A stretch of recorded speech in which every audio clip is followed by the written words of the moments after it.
This afternoon, I'm in Richmond, Virginia, visiting with Joyce Janto, who is the Deputy Director of the William Taylor Muse Law Library of the University of Richmond. Joyce, I also want to point out and acknowledge that you are a past president of AELL. Why, thank you. Yes. It is our custom to begin these conversations by learning a little bit about you as a regular just human being as opposed to just a law librarian. Not that they're any different, but you get the picture. I get the picture. Could you tell us a little bit about life, perhaps not only today, but even when you were younger? Oh, well, I was born in Pittsburgh, Pennsylvania, born and bred, and grew up there. Mm-hmm. And then after college, I went to teach. I was a school librarian in Ohio, and there I met my husband. Uh-huh. And so we have been married for a really long time, and he was also a teacher again. And so my husband and I moved down to Virginia when I got the job here at Richmond, and we've been here ever since. It's really kind of funny. I consider myself a Pittsburgher, but in reality I've lived in Virginia longer than I lived in Pittsburgh. Mm. That is interesting. Yeah. But you're right, one does tend to identify with one's point of origin. Yeah. Because I know my daughter, at one point, I was talking about us going home for the holidays, Mm-hmm. and she looked at me and she says, no, Richmond is my home. And you're right, you identify with the place of your birth. Yeah. So I've got a husband, a daughter. Currently we have a dog. We used to have a couple cats. Mm-hmm. And that's pretty much the family. Hobbies, believe it or not, I like to bake. Bake? Yes, I do. Mm-hmm. I find that very relaxing. And I like to, typical, stereotypical librarian, I like to read. And that's pretty much my life. Mm-hmm. Working with my family, doing some little charitable work, and working here. Great. Mm-hmm. Well, you've worked here a while, but Yes, before I we get have. to that part of your career, let's talk at sort of more at the beginning. Okay. I know you have 3 degrees, Yes. Joyce. Could you tell us what they are and where you earned each? Well, my first degree, my bachelor's degree, it's actually a bachelor's in education with a concentration in library science. I got that at Clarion State College, Mm-hmm. as it was then.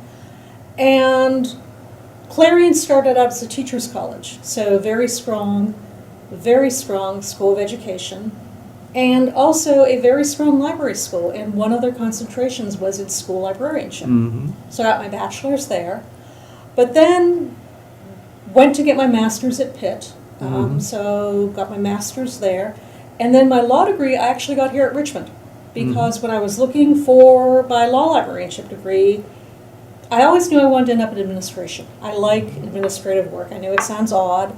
Most people groan about having to fill out reports and things like that, but I actually kind of enjoy it. Uh-huh. I like organizing things. And so I looked for places that would allow me to go to law school part-time Mm-hmm. while I was working. And Richmond did not have a part-time program, but they said, yeah, sure, what the heck, why not? Suddenly they did. Suddenly at they least did. for you. I was the only part-time student, and the moment I graduated, the part-time program was eliminated. Oh, So, interesting. yes, so I thought it was very, very nice of them to do that for me. Mm-hmm. Well, quite a few of our colleagues over the years have come in with library degrees, Oh, yeah. taken jobs in schools with law schools, and gotten law degrees along the way. Oh, yeah. It's not as common as it used to be, No, but it still happens. It still happens. Mhm. Well, you mentioned a moment ago that you were a native of Pittsburgh, Mhm. and having been born and raised in the city. Mhm. And then you sort of ended up back there doing library school at Yes. some point. Mhm. I imagine you've seen the tremendous changes in that city over your course of your lifetime. Oh, yeah. And how very different it is today than probably back when it was more industrialized and Oh, when I was growing up, it was steel town. full of coal smoke and so on. Well, I'm a little past that. Okay. But my mother, she had a job, in Pittsburgh, it's downtown. She worked at a department store. Oh. And one of their rules was that the female clerks could not wear anything but navy blue, brown, or black. Oh, And the reason for that was because the coal smoke was so thick all right. that if you tried to wear a light color, it would end up looking dirty. Mm. So I'm not quite that far back, but it was very much an industrial city when I was growing up. Mhm. Now, a lot of people got jobs at the mills. And now, what's ironic is the mills are gone, and those industrial parks have been taken over, and it's now all high tech. Yeah. I mean, I Google mean, is it's a there, real Apple winner is of a there. city from Oh, everything I read. absolutely. Unlike perhaps others, Detroit's an yeah. example where it Yeah. has not done so well. You know, Pittsburgh was very lucky in reinventing itself as a Yeah. tech center. Mhm. And again, and I don't remember where I read it, but an amazingly high number of people from Pittsburgh stay in Pittsburgh. Oh, do they? Well, I we're am one happy. of 4 siblings, and I'm the only one who moved away from the city. This will call black sheep of the family. I am the black sheep of the Yeah, family. Absolutely, got to figure that out. Yeah, what can I say? One reason I was sort of focusing on the smoke and the dust from it was I had a colleague in my very first job as a director who came in, and he had worked in a library in Pittsburgh during the era when they had to Oh, yeah. periodically go around and vacuum all the books up because they were covered with stuff. Mm-hmm. But that would not be a problem today. Oh, no, Yeah, not very at all. much. Well, can we focus a little bit on your rather interesting career, Sure. Joyce?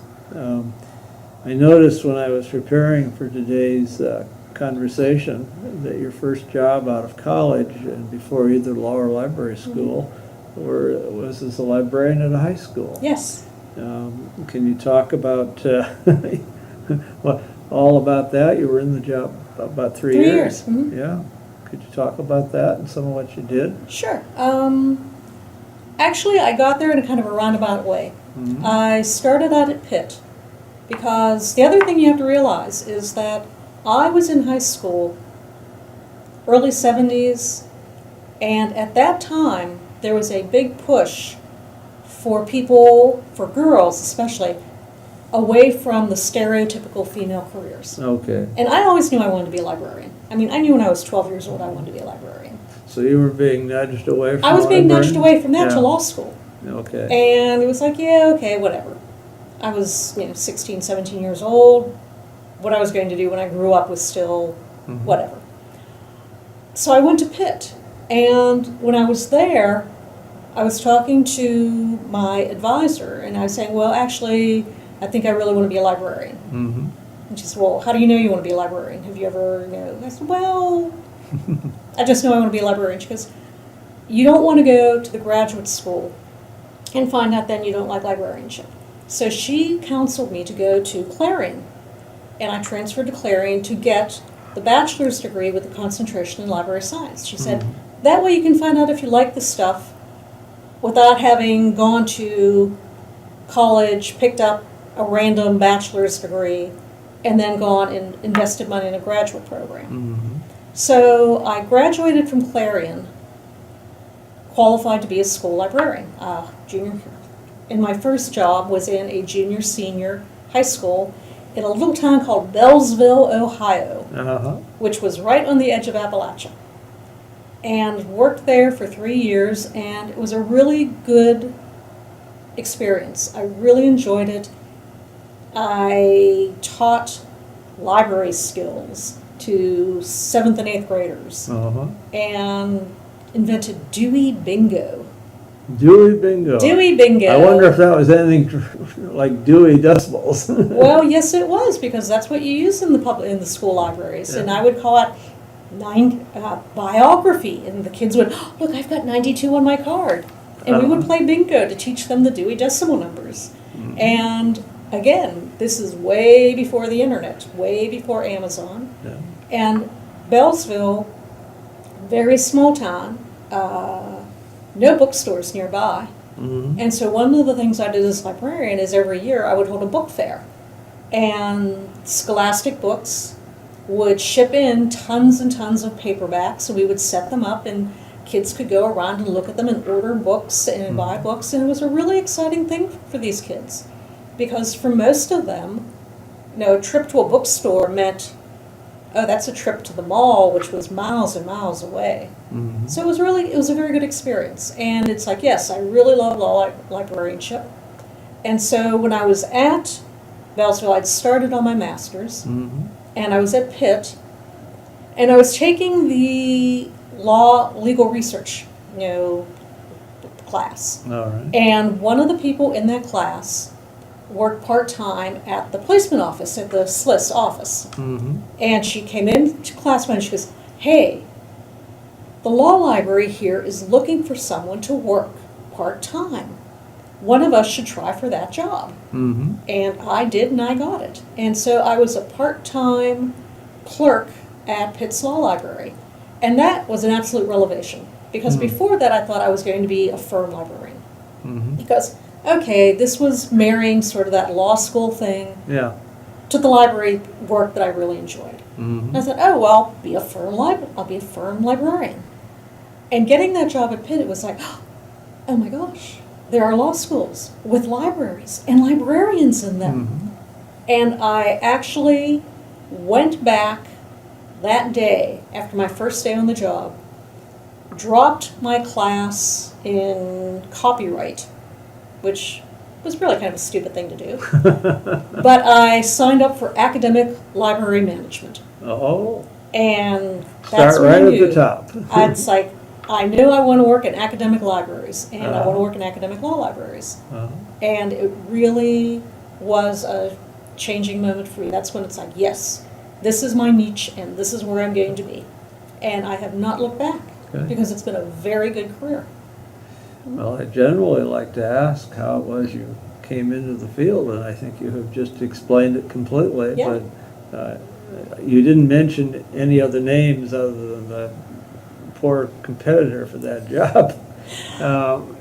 Did anyone else play any kind of a role in sort of Oh. cementing your interest in law? Lots of librarianship? people over the years. I mean, I don't think I've ever had a single mentor, Uh-huh. but I can remember Jenny Parrish was the director at Pitt when I Yeah. was working there. Okay. And Jenny was, oh, hey, you really want to do this full time?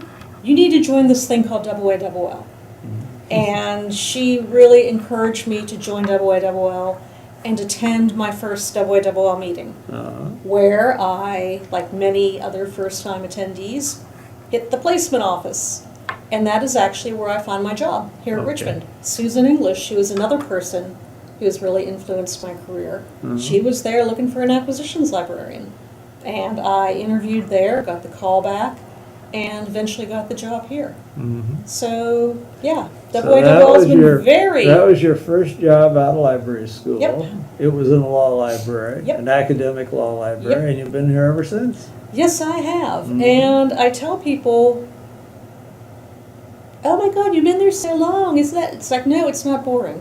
Yeah. Because, again, I have been here under 16s, Mm-hmm. and as anyone who's ever worked in academia could tell you, every new dean, it's like a brand new school. Mm-hmm. Because every dean has their own vision of what they want the law school to be. Mhm. And the library is usually an integral part of that. Plus, I I've would had... imagine it would have to be. Yeah. Yes. And I've also worked under 4 directors, and each one of them was different Mhm. than the one who came before. And so that meant changes. Plus, Richmond is really a fortunate school. Mhm. I feel kind of bad sometimes when I'm talking to some of my colleagues, because they're talking about, oh yes, we had their budget cut by this much. Oh my gosh, the dean swooped in and took 25% of our budget. Or space. Or space.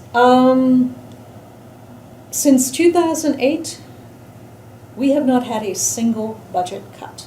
Oh. We have not had the increases we had previously. I mean, previous to 2008, we were getting 8, 9, 10% increases a year. Well, prices were going up about that at that Prices time, were too. going up, but our budget kept pace. Uh-huh.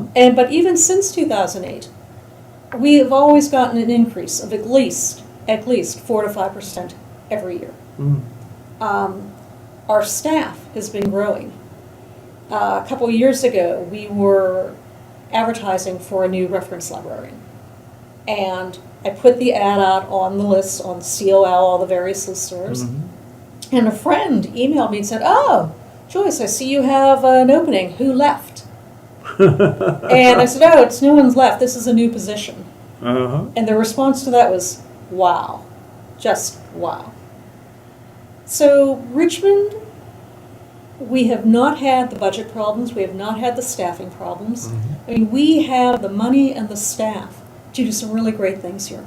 Mm-hmm. And I've looked at other places, I've interviewed at other places, and I've always come home and said to myself, gee, if I went there, I wouldn't have X. And they don't do Y, and I really like doing Y. Plus the fact, librarians here at Richmond are accorded a lot of respect by the faculty. Mm-hmm. You know, we are seen as full members of the faculty. We are not tenure track, they acknowledge that. Yeah. We are not doctrinal, they acknowledge that. But we go to faculty meetings, we vote in faculty meetings, we serve on faculty committees. Mm-hmm. Our voices are heard. We are treated very well by the faculty, and that is not the same.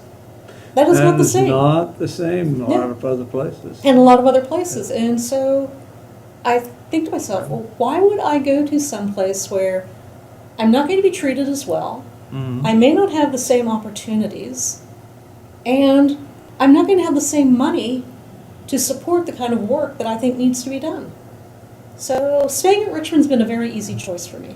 Like I said, I've looked at other places, I've interviewed other places, but when it comes right down to it, this is a great place to work.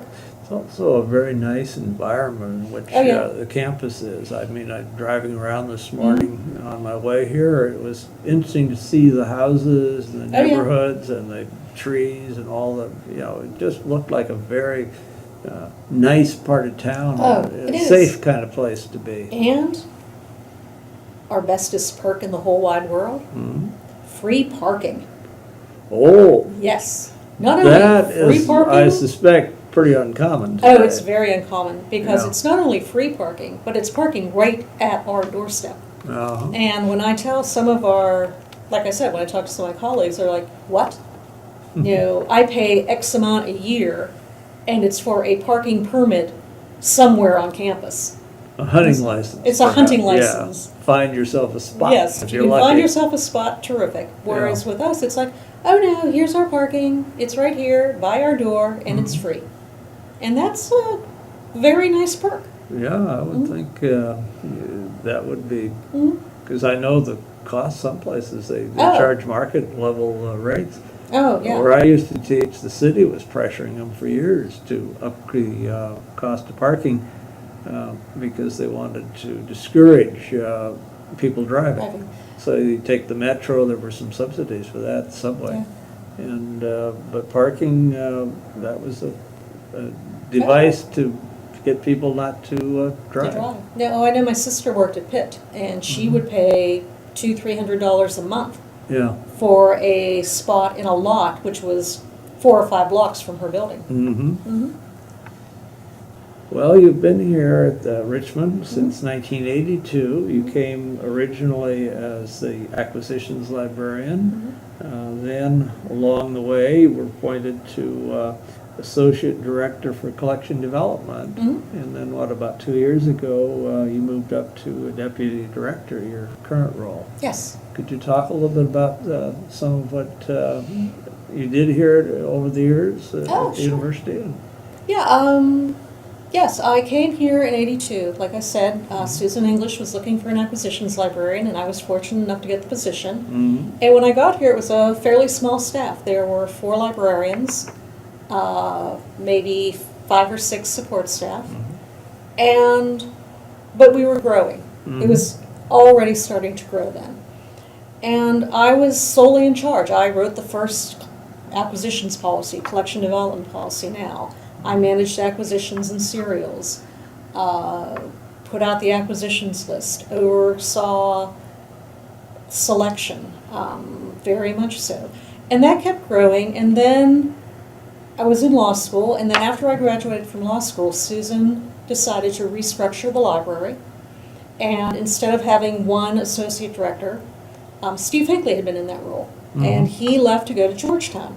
Yeah. And when he left, Susan decided to restructure the library and have an associate director for collection development, a position I got, and then an associate director for public services. And that went on for about 2 years, and then Susan left to pursue firm librarianship up in Pennsylvania, and Steve came back. I remember it was Yes. not very long that he was at Georgetown. Yeah, he was at Georgetown about 2 years, and then he came home. And after he had been here about a year, he didn't think the dual was working that well. So he decided to restructure again, and I was appointed deputy director. And there I had what you would say would be the common things for a deputy director. Yeah. You know, oversaw both public services and tech services, the daily operations of the library, because that was at a point, and I think one of the reasons why Steve wanted to combine things is that's when technology came in. That's when the internet happened. Yeah, this was early 90s. It was the early 90s, and our then dean was very much in love with the idea of technology. I mean, we tell this story about Joe Harbaugh, saying, Oh, Joe, that's right, Yes. because he was on our faculty for Yes. a while. Yeah, And he he was came into all here. sorts of stuff like oh, that. he was into everything. And he would come in and say, there's this thing. It's called the internet. It's going to be big. And yeah. He was right. And he was right. And he taught the university. He got a grant from, I think it was Dell, of 75 computers and, wait for it, a daisy chain network. Oh. Yes. You guys And were cutting edge. We were cutting edge. Oh, wow. And he wanted Steve to be in charge of that. That Steve was one of the first library directors to be put in charge of technology at the law school, which at that time was very innovative. And so, which is one of the reasons why Steve wanted to have a deputy, someone that he could turn over the day-to-day operations while he focused on growing the technology program here. And so he and Joe really focused on that during Steve's time here. And again, we were the first law school to require laptops. We were the first law school to be totally wired. Every single classroom seat, every single carrel in the library, totally wired. Yeah. And so that was a big part All of the this library. was probably about the time the internet was really starting to Oh, really yeah. come in. And this was at the time when the internet was starting to come in, and we were jumping right in with both feet. Yeah. And again, Steve was the person who was in charge of technology, not just for the library, but for the entire law school. And it was a very exciting time. One of the first directors to do that, I suppose. Absolutely. Yeah. Absolutely. It was unheard of at that time. To become pretty much the And norm, now it's I become think. pretty much, yeah, it's Yeah. like, oh, you mean you're not in charge of technology? Why not? Yeah. But it was very much. But again, that is how my role evolved here at Richmond. And now I do a lot of teaching because that is one thing. The librarians at Richmond have always been involved. We started teaching legal research, I think, in 1986. And we have been involved in the program. And then when Joe came in, they revamped the legal research to what they called lawyering skills. And the librarians were always seen as an integral part of the lawyering skills program. Well, And Joe we are had- to this day. Joe had come out of the clinical end before he came as dean. Yeah, So I and- imagine the terminology was sort of from that perspective. Yes. Well, and again, he was also, when he was at Temple, he is the one who established an LLM for law teaching. So teaching was very important to him, and education was very important to him. And he really sort of revamped our legal writing curriculum. And again, librarians, we were front and center. And to this day, we are still front and center in the legal research curriculum. There's no question. I think if you asked any of our faculty, well, who should be teaching legal research? They would look at you like, well, librarians, of course. That's their expertise. That's what you know about something. That's what we know. The most about, more Yeah. than they do. Oh, absolutely. And they acknowledge that. And to them, the idea of someone other than the librarians teaching legal research is just like, well, no, why would we do that? Mhm. Which goes back again to the esteem that the librarians are held here at Richmond. Yeah. It really is nice.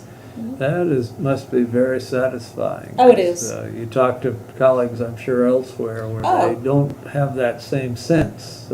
They tell us that, oh my gosh, you have access to 1Ls? Oh, I wish we had access to 1Ls. The only thing we have is one advanced legal research class. Yeah. And we have to like beg people to take it.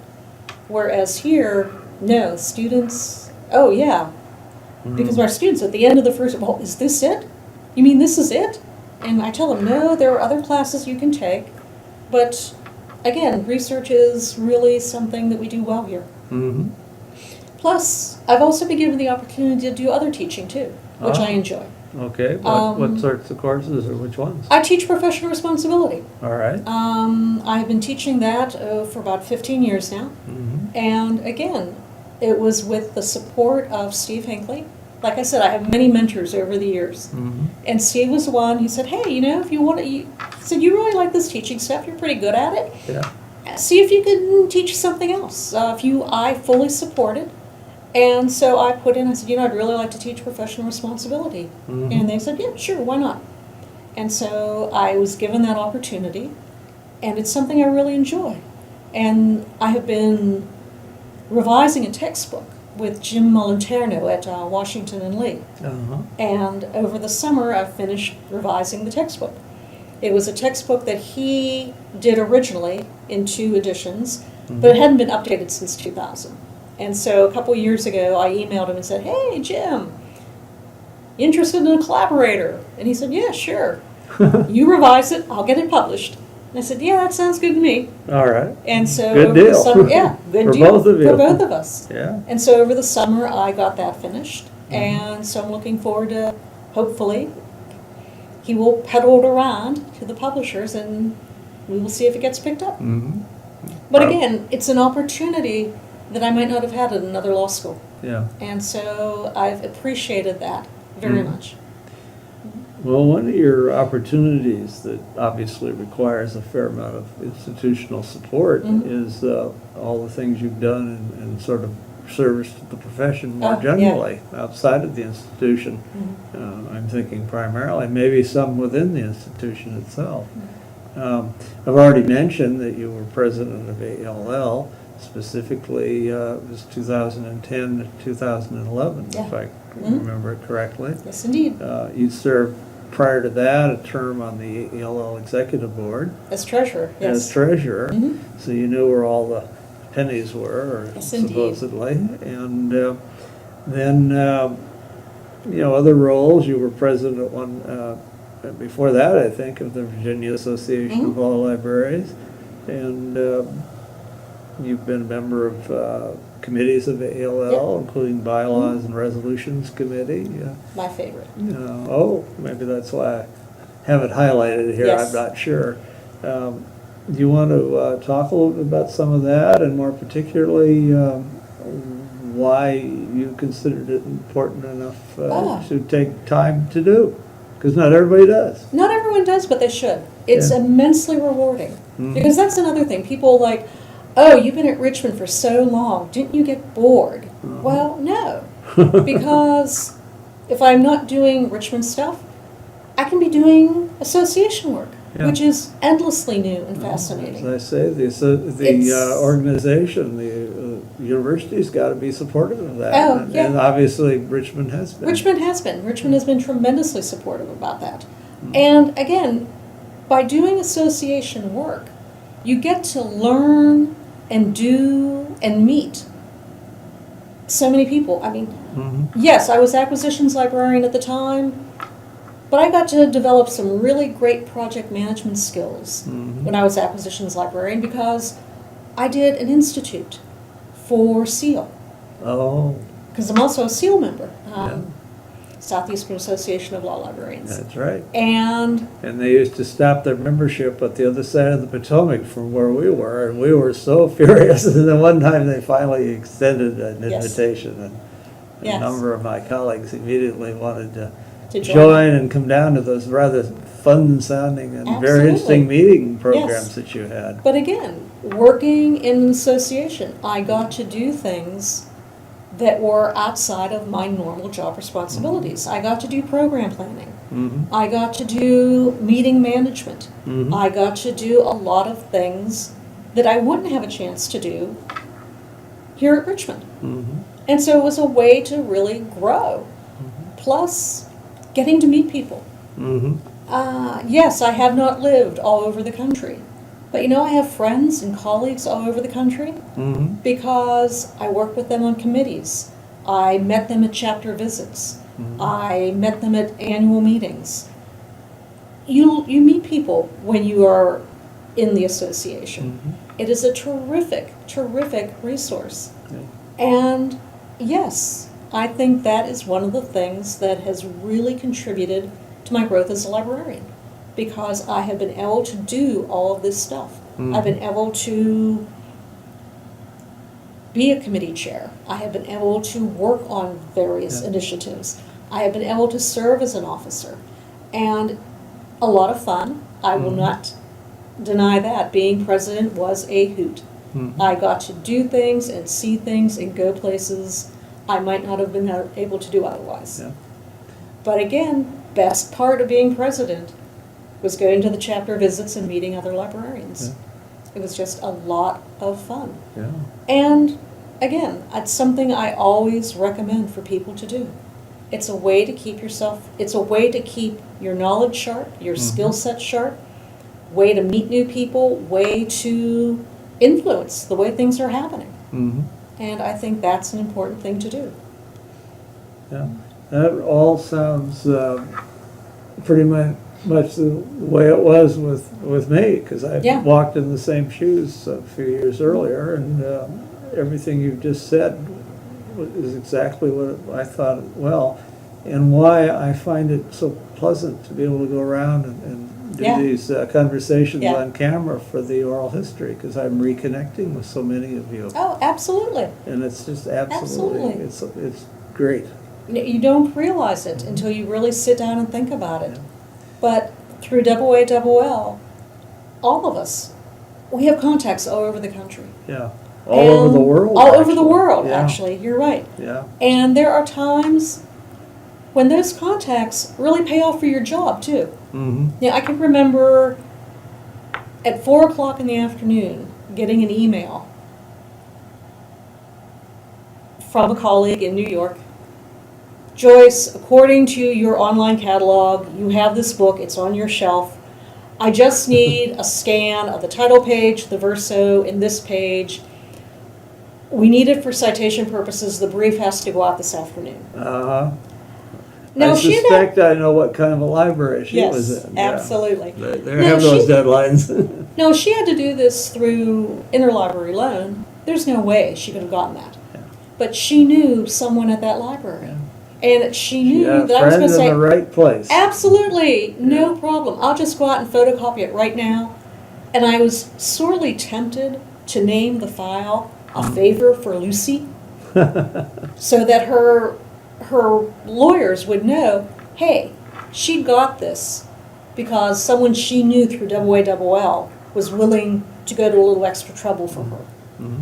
And I think every single one of us has a story like that to tell. Over, Something definitely. that we needed, something that we wanted, but I was able to call someone personally, and I was able to get this. Mhm.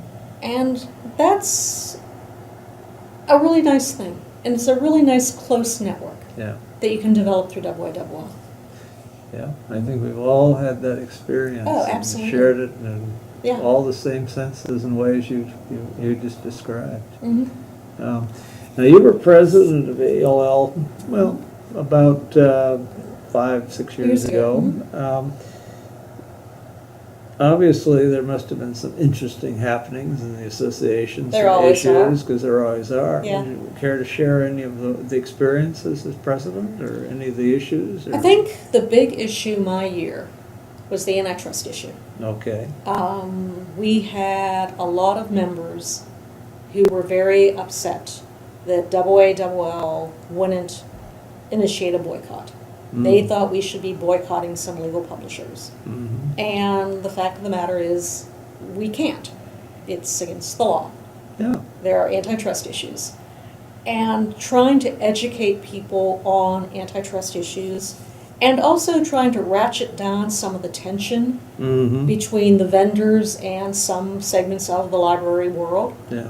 Because my year, we held the vendor summit. And the whole purpose of that summit is we brought in librarians, vendors, and end users. Mhm. People who were the kinds of people we serve. You know, some firm partners, some academics. Mhm. And sat them down, and it's like, and the librarians and the vendors actually had homework before the summit. Oh. You know, write down 3 things you wish the opposite side knew about your operations. Mhm. And I think it was very eye-opening for the vendors as well as for the librarians. Mhm. The things that were important to each other that, oh, I hadn't considered that. And I think some good came out of the meeting. I know we got the revised fair business practices came out of that meeting. Mhm. We got the model licensing agreements came out of that meeting. I know Steve Anderson worked really hard on those. Maggie Mays worked very hard on the fair business practices. Mhm. And I think it really helped. So that was one of the biggest issues during my year, was the vendor thing. Well, there's got to be something to keep There's it got to be something interesting. every year. In my year as president, we had an issue too, but the important thing is not the issue at this point, but the fact that it was early spring, we were getting ready for the spring board meeting, and we had the listserv we had set up by then among the board just to communicate off the record with each other. I don't know, somebody was questioning the fact that how nice it was, it had been so quiet all year. And then suddenly, Voice of doom, tempting fate. the president of Thompson Legal Publishing called. Yeah. So things were a little wild after that for a bit, but it made the whole thing enjoyable in its own way. Mm-hmm. But again, once again, could not have done it without Richmond. Uh-huh. One of the stories I like to tell is, and this is why academics have it so easy getting involved. And I think we academics have a business to be involved. Mhm. Because I know when I was elected treasurer, Mhm. the first faculty meeting after I'd been elected treasurer, the provost was scheduled to be at the faculty meeting because she went to each of the different faculty meetings all year. Mhm. And Tim Coggins was director by then. And Tim took me over, oh, provost, this is, Joyce Manna Janto. She's just been elected treasurer of AAL. And the first words out of that woman's mouth, oh, how wonderful for the university.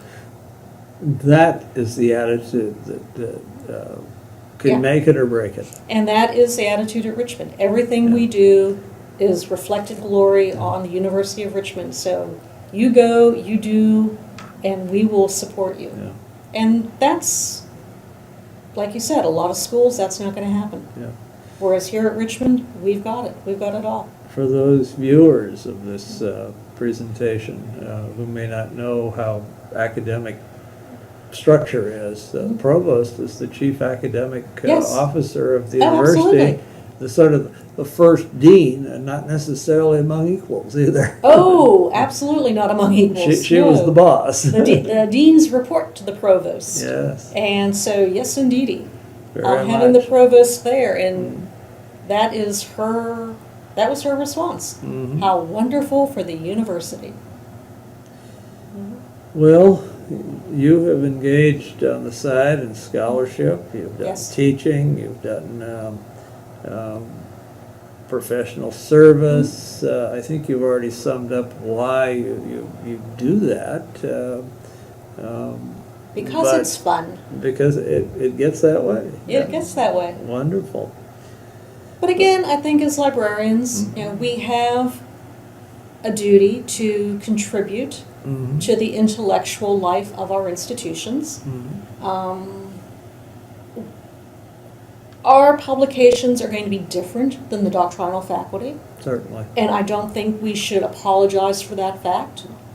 Well, Our world is different Yeah. than their world. I mean, their publications and their world is different in many ways from the other academic disciplines. Oh, absolutely, Yeah. absolutely. I mean, the law faculty's publishing is way different Yeah, than the people over in the sciences, yeah. which is way different from the people in the business school. Mm-hmm. And I don't think we should apologize for the fact that our work tends to be more practically oriented, more nuts and boltsy, Yeah. more how-to-ish, because I think there is a world for that. Mm-hmm. And I think that is part of our world. And it's up to us to contribute to that. Well, when our colleagues Mhm. and the faculty or other faculties or students or whoever Yeah.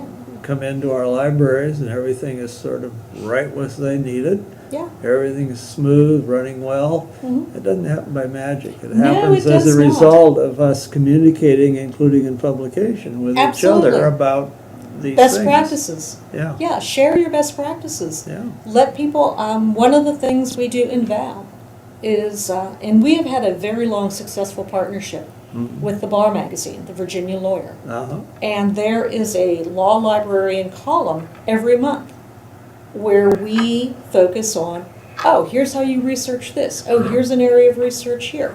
Here's how you research that. Here's something interesting here. And I think, in those columns, I have been told by the editors of the Virginia Lawyer that those columns are extremely popular with their readers. Because again, lawyers like that nice, oh, hey, I didn't know that. They find that educational. Mm. And I like to think that John Roberts might like our columns better than he likes a lot of the faculty scholarship. Well, one never knows. One never knows. Never knows at all. Well, he did cite one of our members Mm-hmm. on legislative history, so yes, he might like our stuff. Well, that's maybe on that note, I should mention that we're probably nearing the end of our conversation Okay. this afternoon. It's been a pleasure to be here with you and with Roger, your new director, and talk to both of you on camera for our oral history. Ah, But before we terminate or end this conversation, Joyce, it's my custom to ask if there's anything we have not talked about that you would like to bring up. I don't think so. I think we've pretty much covered everything. Yeah, well, that's an answer I often get, but not always. Not always, but I think the one thing I would like to emphasize is that people need to get involved. They need to really get involved in their associations, state, local, regional, national, whatever, because it's so worthwhile. It is so worth doing. And the returns are tenfold from what you put forth. It really is an amazing experience. And this is an amazing profession. Yeah. I mean, it really is. Well, maybe with that having now been said, Joyce, Janto, I want to thank you for taking the time to participate in our oral history, to give me some time this afternoon, treat me as a guest here at the college, which you've done handsomely. It was our pleasure. Even helped me get myself unlost on the streets of Richmond earlier today. That's quite And all I right. took the wrong exit on the freeway and went the other way and got turned around. Yeah, it's not too Saved hard to me. get. Yeah. But in thanking you, maybe except for all the getting me unstuck in traffic and lost in the streets, I'm thanking you on my behalf, but also on behalf of Michelle Wu, Frank Odek, and of course Dick Spinelli, Yes. who are our colleagues and friends with whom I have the pleasure of putting together this oral history of law librarianship for the Hein Online Spinelli's Law Library Reference Shelf section. Okay. Thank you. You're welcome. I've enjoyed it.